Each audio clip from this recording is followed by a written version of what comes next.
자, 예. 아까 여기까지 잠깐 설명했었는데 우리가 이제 필요한 부품만 좀 설명할게요. 나머지는 뭐 그냥 참고로 여러분 보시면 될 것 같고요.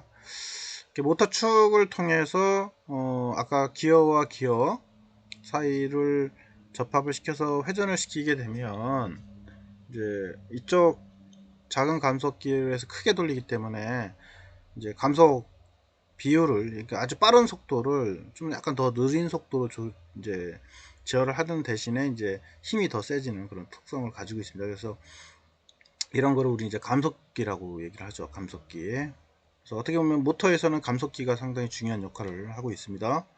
그래서 감속비 설계를 어떻게 하느냐에 따라서 내가 원하는 힘, 이 최종의 축에 있는 RPM, 그죠? 토크 이런 것들을 계산을 해낼 수가 있습니다.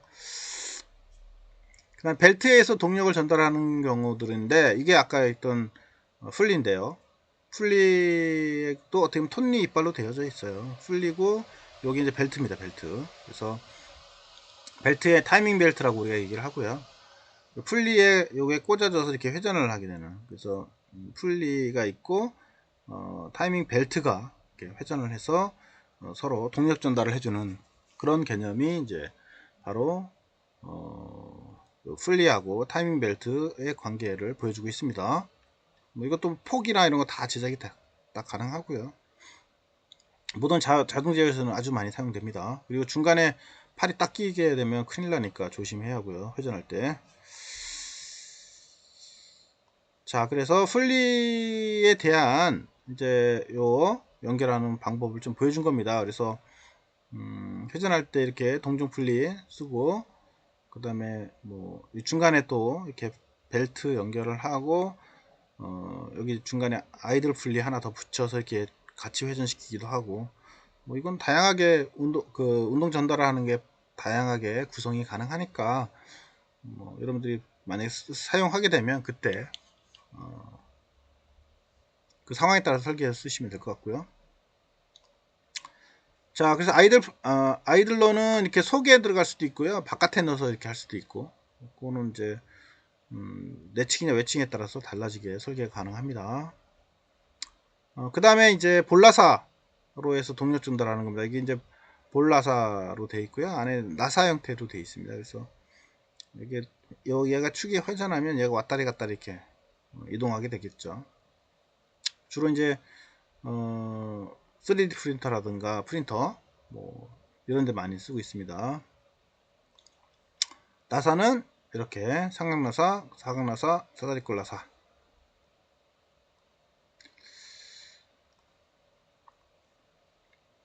그래서 이렇게 볼라사 지지하는 방법입니다. 그래서 볼라사의 양쪽 끝에 베어링을 사용해서 할 수가 있다. 그래서 안에 보면 이렇게 볼 베어링이 안에 다 들어가 있고요.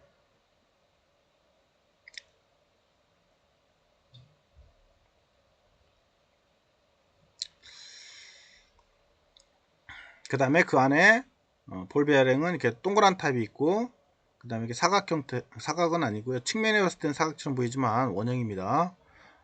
원형으로 들어가 있는 거 있고 그렇습니다. 안에 동그란 그러니까 완전히 구슬처럼 되어 있는 게 있고, 그 다음에 원통형은 우리가 뭐 보긴 했을 텐데 뭐 이렇게 생겼어요. 똑같이 이런 식으로. 좀 강하죠, 얘들. 큰 힘을 지지할 때 주로 많이 씁니다. 나머지는 그냥 쭉 읽어보시면 될 것 같고요.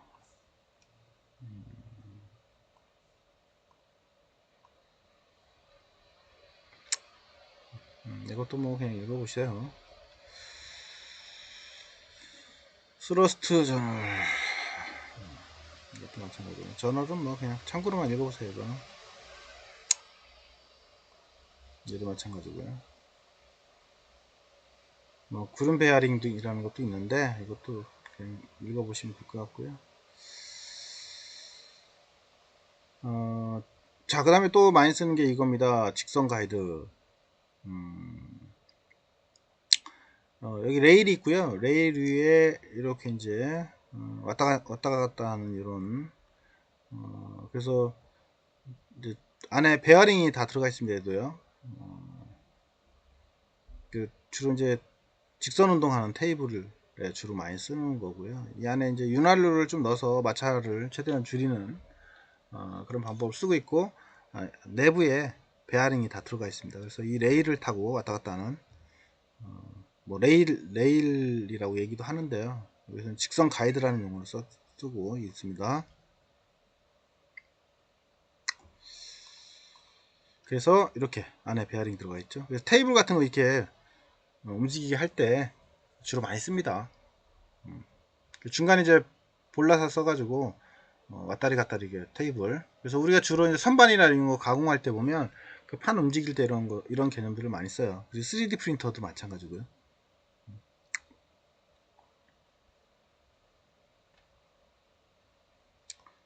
나머지는 그냥 쭉 한번 읽어보십시오.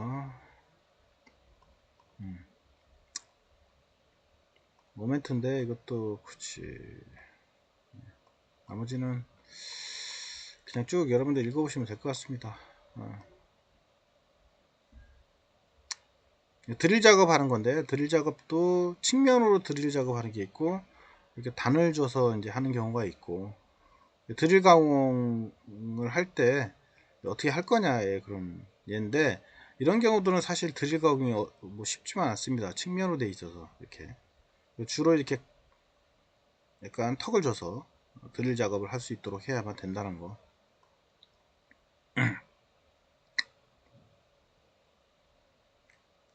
네, 몇 가지입니다. 그래서 실제 나머지들은 그냥 쭉 보시면 될 것 같고요. 그래서 기계 요소에서 우리가 중요한 건 뭐다? 볼트 너트, 그 다음에 기어, 그다음에 모터, 그다음에 베어링.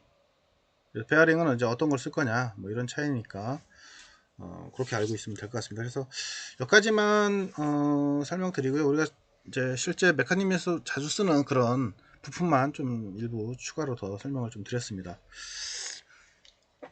자, 그러면은 이제 우리 기말고사는 제가 뭐 학생들 문의도 좀 오는데, 우선은 다음 주 다음 주 토요일 날 3시인가요? 3시부터 수업을 하기로 오프라인에서 시험을 보기로 했고요. 시험 장소는 과사에 문의를 하면 될 것 같습니다. 그리고 지금 인원이 너무 많아서 사실은 대면 수업, 그러니까 비대면으로 그 시험을 보려고 했는데 너무 많아가지고 사실 평가하기가 좀 애매해서 좀 힘들지만 그 오프라인으로 시험을 보는 걸로 확정을 했습니다. 그래서 인원 대비 2배수 이상인 자리에서 보는 거는 허용을 하는 것 같아요. 그래서 학과에서는 가능하다고 하니까 우선은 얼굴을 한 번 정도 볼 기회가 있는 것 같습니다. 그래서 다음 주 3시인가요? 3시에 보기로 되어 있으니까 참고하시고, 그리고 인원이 그래도 많다 그러면은 반을 좀 나눠서 반반 나눠서 이렇게 자리 배치를 할 예정입니다. 그래서 최대한 우리가 방역을 한 후에 시험을 볼 수 있도록 할 거고요. 문제는 제가 한 지금 5문제나 10문제 정도 이렇게 내려고 합니다. 아직 확정된 건 아닙니다. 문제는. 그래서 문제는 우리가 앞전에 이제 메카트로니스 개념부터 쭉 나왔는데요. 이번에 하는 거는 어떻게 보면 이제 여러분들이 그 시험 배 중에서 상당히 높은 부분입니다. 그래서 뭐 점수는 대체로 잘 주려고 할 겁니다. 최대한 노력을 해주셨으면 기본 점수는 다 주려고 하고 있고요. 거기에 이제 A하고 A뿔 이쪽이 좀 퍼센테이지가 정해져 있어서 다 드릴 수는 없고, 그래서 좀 이제 디테일한 부분을 좀 평가를 해서 나누려고 합니다. 그래서 여러분들이 좀 노력을 해서 A나 A뿔 맞고 싶다 그러면 더 열심히 좀 해서 차별화를 좀 줬으면 좋겠습니다. 그래서 우선 시험 범위는 여기에 전기 전자 회로, 그 다음 액추에이터, 센서, 요 세 가지 챕터에서 나올 예정이고요. 우선 전기전자 회로의 기본 소자에서는 어느 부분에서 나올 거냐면,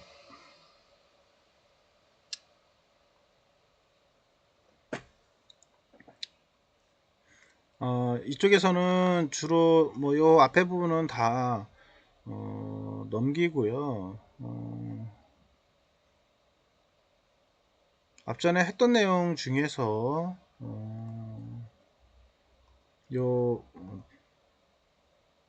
그 뭐죠? 이쪽 게이트 쪽 뒤에 게이트 소자 쪽에서 좀 나오려고 합니다. 그래서 게이트에서는 특별한 건 없고 이제 요 분원리와 정논리에 대해서 좀 알아놨으면 좋겠습니다. 분원리와 정논리가 뭘 의미하는지 요거는 상당히 중요한 이슈예요. 그래서 그 부분을 좀 스터디를 좀 해놨으면 좋겠고요. 당연히 게이트나 이런 것들은 뭐 낫 게이트, 노아 게이트, 엔드 게이트 이런 게이트는 잘 알 거라고 봅니다.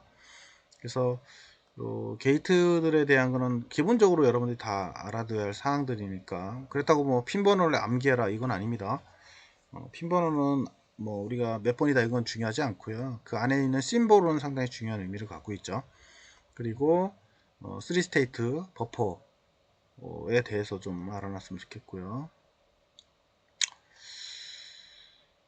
그 다음에 플립플럽의 SR 플립플럽, D 플립플럽, JK 플립플럽, 요 플립플럽은 당연히 알고 있어야 돼요. 논리 진리 주표까지도 알고 있어야 합니다. 이거는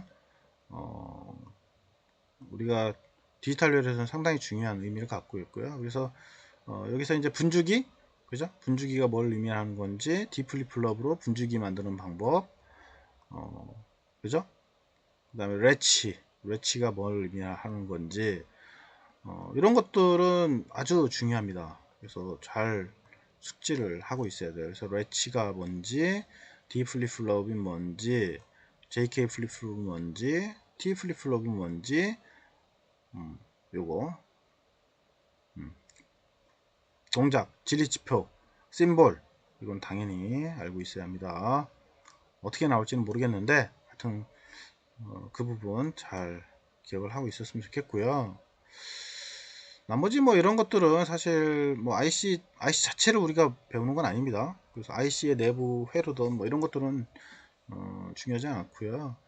디코더가 뭔지, 그죠?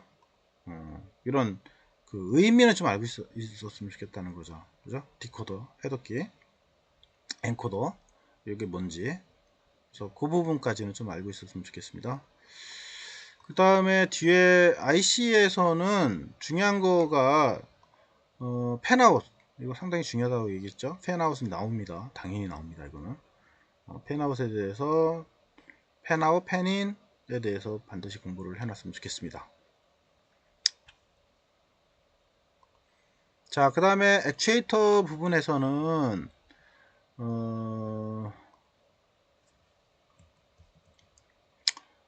우리가 이제 전자 액추에이터의 제어 구조, 그래서 요 액추에이터의 이제 구성은 어떻게 되는지 이거 이제 설명을 했었는데요.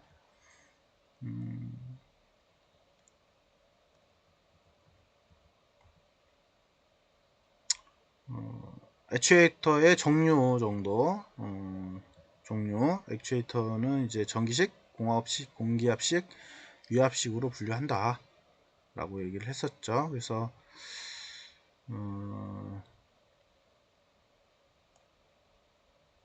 전기식, 공기압식, 유압식, 이렇게. 그래서 각각의 특징들, 이거는 알고 있어야겠습니다. 특징 정도는 알고 있어야 할 것 같고요. 그 다음에 이제 DC 모터. DC 모터는 DC 모터의 원리, DC 모터의 이제 DC 모터의 특징, 뭐 이런 것들은 좀 알고 있었으면 좋겠고요. 그 다음에 나머지는 요거 모터의 직류 모터의 이제 종류들, 직류 모터의 종류와 특성, 이 정도는 좀 알고 있어야 돼. 이거는 아시겠죠? 그래서 안에 이제 직권 모터, 그다음 복권 모터, 분권 모터, 용, 요거 네 가지 좀 알고 있었으면 좋겠고요. 그다음에 교류 모터, 교류 모터는 어떤 특징을 갖고 있는지 특징까지만 알고 있으면 될 것 같아요. 그 안에 구조 뭐 이런 것까지는 필요 없을 것 같고요.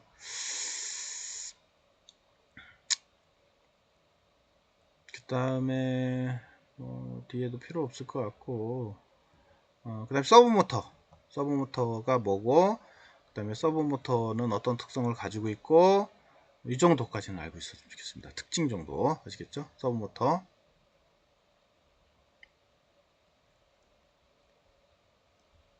그 다음에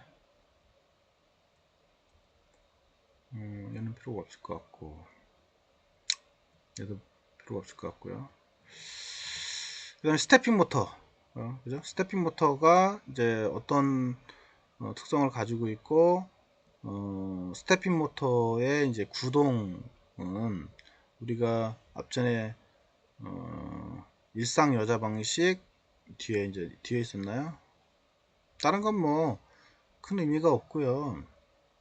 요것 정도는 알아놨으면 좋겠습니다. 스태핑 모터의 구동 특성하고 구동 방식, 그죠? 속도, 특성, 곡선, 최대 정지 토크, 그 다음에 자시동 주파수, 최대 응답 주파수, 주파수 토크 특성, 그리고 스태핑 모터의 구동 구성, 저기 정력 펄스 발생기, 그다음 구동 회로 CW, CCW, 그 다음에 모터.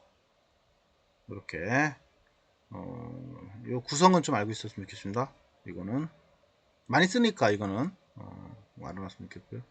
그 다음에 1상, 2상, 1, 2상 여자 방식, 제어 방식 중에 이게 어떤 방식인지, 그래서 신호는 어떻게 나오는지 요거는 반드시 알고 있어야 돼요. 아시겠죠? 제일 중요합니다.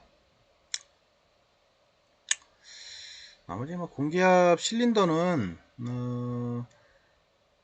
공합하고 유압 실린더의 장단점만 알고 있었으면 좋겠어요. 다른 거는 뭐 각각의 용어는 그렇게 중요하지는 않을 것 같고, 우선은 요 두 가지 실린더의 특징, 공합하고 유압하고, 그 다음에 공합에서 실린더의 종류가 있잖아요.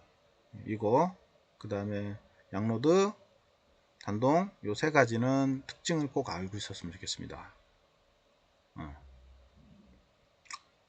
나머지는 뭐 큰 의미가 없을 것 같고요. 나머지는 필요 없습니다. 그 다음에 유압 실린더, 아까 공합하고 유압하고 서로 장단점 비교해서 뭐 이렇게 낼 수 있어요. 공합과 유압의 서로 장단점에 대해서 아는 데서 쓰시오, 이렇게 나올 수도 있습니다. 나머지는 뭐 이런 거는 필요가 없고요. 뭐 그 밖에 이거는 필요 없습니다. 뒤에는.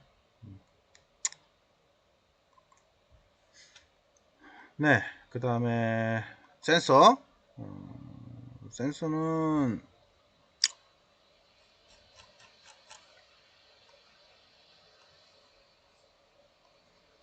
센서는 뭐 센서가 어떤 종류가 있는지, 센서의 입력란과 출력란, 이건 필요 없을 것 같고요.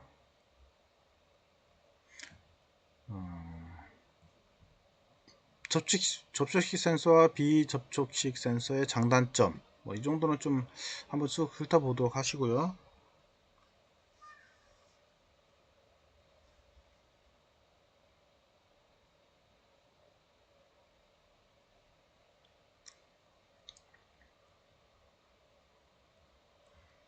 그 다음에 이제 측정 범위, 감도, 센서의 설정을 위한 주요한 평가 항목들, 이거 정도는 좀 알고 있었으면 좋겠고요. 나머지는 신호 변화, 이것도 필요 없을 것 같고,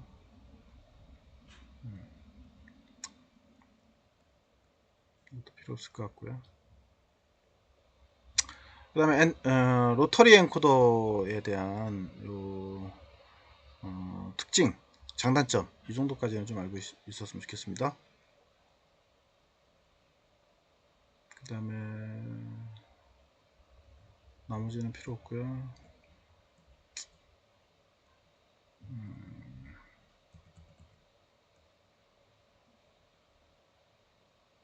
나머지도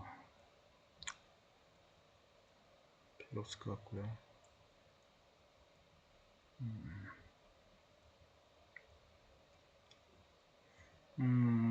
온도 센서 중에서 서미스터, 그 다음에 아까 얘기했던 것좀 요거 서미스터 종류들 좀 알았으면 좋겠고요. 이 부분이 또 중요할 것 같네요. 오늘 했던 내용 중에. 네, 나머지는 필요 없습니다. 네, 그렇게. 그 다음에 여기 뒤에 광 센서들, 광 센서들 특징, 포토다이오드랑 포토 트랜지스터, 뭐 여러 가지 있었잖아요. CDS 이런 센서들의 특징. 그 부분 오늘 했던 내용들 센서. 네, 거기까지만 하면 될 것 같습니다. 그래서 그 부분에서 우리가 한 5개, 5개 내지 이제 한 10개 사이의 문제를 내려고 합니다. 그래서 지금 아까 제가 잠깐씩 언급해줬던 그 부분들에서만 주로 나올 거니까요. 그 부분들을 좀 집중적으로 좀 봤으면 좋겠습니다. 시험은 오프라인으로 봅니다. 직접 3시에 다음주 토요일날 3시에 시험을 보는 걸로 그렇게 공지를 합니다. 시험실은 분반을 하게 되면 이제 아마 나눌 거예요. 지금 150석인가요? 몇 석이라고 하더라고요. 그래서 그 150석에 있는 자리에서 나눠서 전체가 다 할지 아니면 좀 분반을 해서 더 나눌지는 그때 이제 가서 결정할 것 같고요. 어쨌거나 여러분들이 일찍 오셔서 시험을 볼 수 있도록 준비를 해주셨으면 좋겠습니다. 자, 한 학기 동안 수고하셨고요. 그래서 차후에 또 기회가 되면 다양한 또 부분 또 보도록 그렇게 하겠습니다. 그래서 비대면 수업이어서 좀 강의가 조금 그 어려움이 있었긴 했지만 그래도 한 학기 동안 이렇게 청취해주고 그 다음에 같이 해서 좋은 기회였던 것 같고요. 차후에 또 필요한 것들이 있으면 서로 공유해서 스터디를 했으면 좋겠습니다. 그래서 저는 여기까지 인사드리고 궁금한 거는 카톡이나 메일로 다시 한번 얘기를 해주시면 답변해 드리도록 그렇게 하겠습니다. 자, 수고했습니다. 다음에 뵙도록 하겠습니다.